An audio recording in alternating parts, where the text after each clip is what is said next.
ولقد مننا على موسى وهارون ونجيناهما وقومهما من الكرب العظيم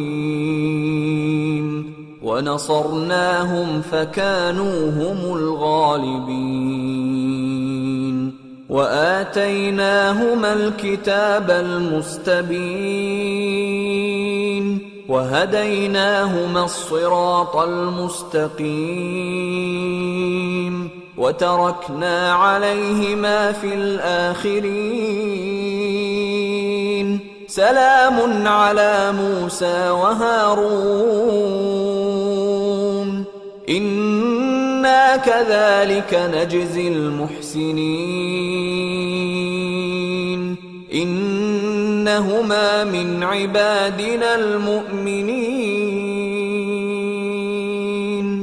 وإن إلياس لمن المرسلين إذ قال لقومه ألا تتقون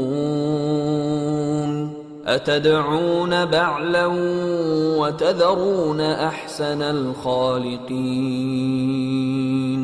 الله ربكم ورب آبائكم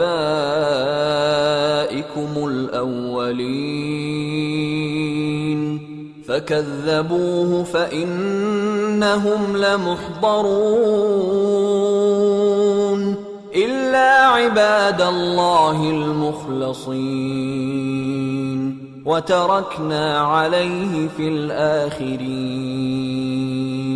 سلام على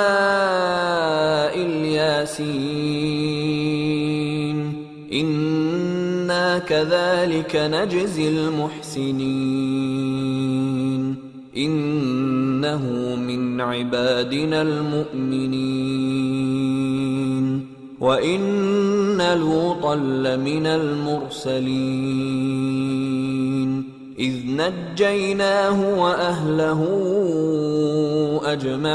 أجمعين إلا عجوزا في الغابرين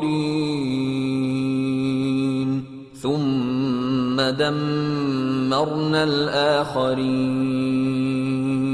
وإنكم لتمرون عليهم مصبحين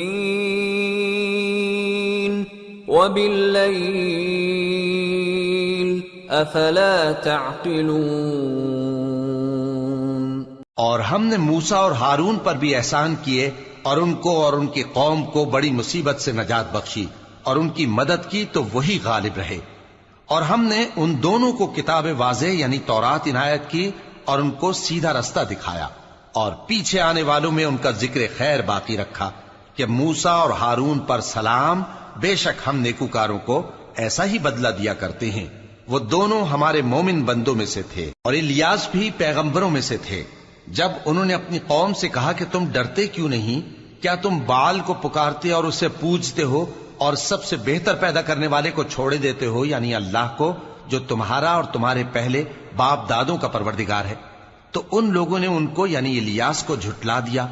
सो वो लोग दोज़ख में हाजिर किए जाएंगे।